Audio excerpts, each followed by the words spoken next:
In this class, we will write a C program to find the maximum and minimum element in an array.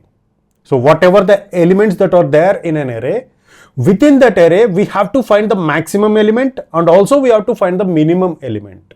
So how we can find that? So this we can find that by using two steps. So let's understand these steps, and before that, so we will take an array, a simple array of size 5 elements, just 5 elements. Now within this array, so based upon the elements in this array, we have to find the maximum element and also we have to find the minimum element. So let's take it as the elements of an array as 20. So the first element as 0th index, first, second, third and fourth. Now here we are having 11, let's assume that it is 6 and it is 98 and the fifth element is 1. Now within this array, what is the maximum element and what is the minimum element? Just we can see this array and we can say that 98 is the maximum element and 1 is the minimum element. Now how can we find that programmatically? So how we can do that is, the first step is we have to make an assumption. So what is that assumption is the 0th element. So whatever the element that is there in the 0th position, we will assume that element as the maximum element and also the minimum element. So what I mean to say is the maximum element we are going to consider. So let's assume that the name of this array is A of 0, whatever the element that is there in the 0th index. So that element we are going to consider it as we are going to assume it as a maximum element and also minimum element. What is our 0th element? It is 20. So 20 is going to be our maximum element and also it is a minimum element. This is our first assumption. So the second step, this is the step where we are going to find the actual maximum and minimum element. Now here we are going to use a for loop, and this for loop is going to iterate from 1 to 5, means 1, 2, 3, 4. So for these 4 elements starting from index 1, 2, 3 and 4, for these 4 elements we are going to do the comparison. Why we avoided the 0th element? Because we have already assumed that the maximum element is 20 and also the minimum element is 20. So with this assumption, there is no need for us to again compare the same element. So for that, what I have done is I have started my comparison with the first element. So what is the first element and what are the comparisons that we are going to do in this for loop?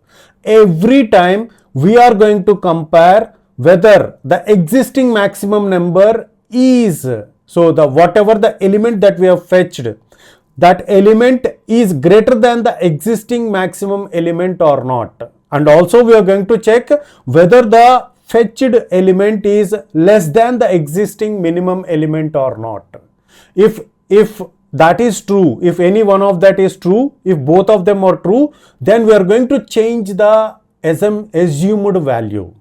So this way you may not be able to understand. So in this for loop, what we are going to do is, first we are going to compare A of I is greater than existing max or not.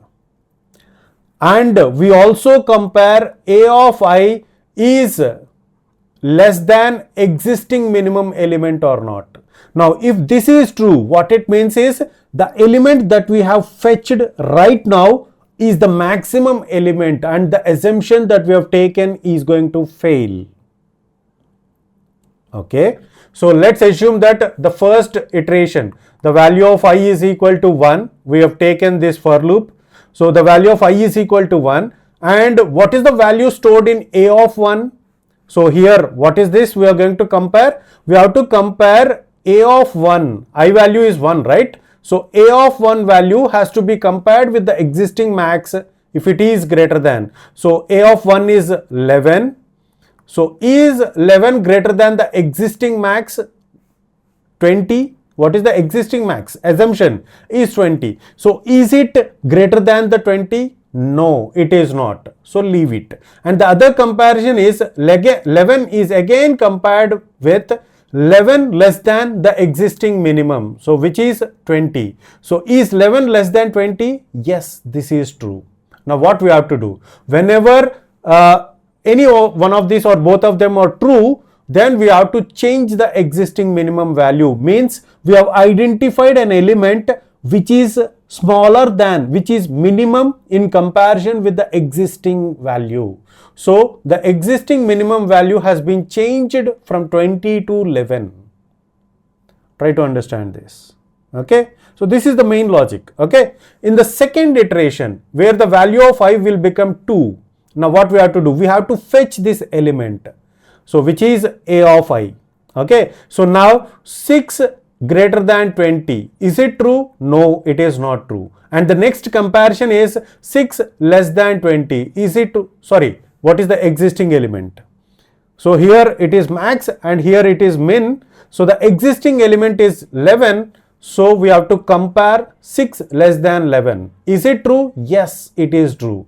So we have identified another element which is smaller than the existing element, which is 11. So the new minimum value is 6. Try to understand this.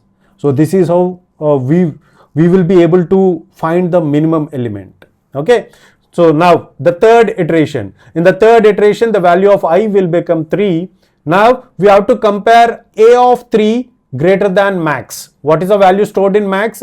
So till this point we haven't changed the assumption, which is 20.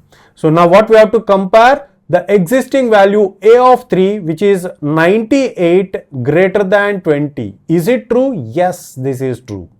Now whenever this is true, what we have to do? We have to change the existing value of max from 20 to 98.